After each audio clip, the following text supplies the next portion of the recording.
All right, good morning, Facebook. Here we are in the beautiful city of Pasadena. We are at the Mayfield Senior School. Okay, so here at Only Wood Floors, we do everything. We do commercial, we do residential. So let's kind of take you guys through this whole chaos that we got going here. So basically, we're at this school.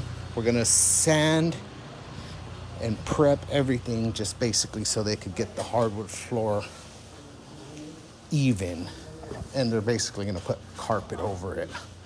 So just take you guys through a quick thing real quick.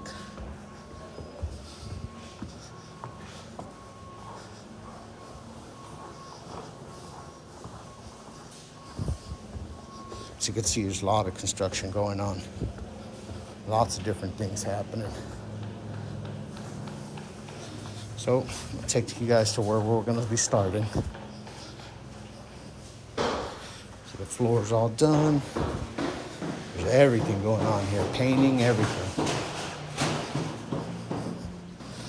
But if you take a look at the floor, we just recently pulled up the carpet, did some lacing in here. Okay, so this is where we're going to start. We're going to sand everything, hit it with the 36. And then the 60 grit paper, just to smooth everything out, make it level. And then again, they're gonna put carpet in here. So we'll see how it looks in a couple hours. I'll do an update. Everyone have a good one.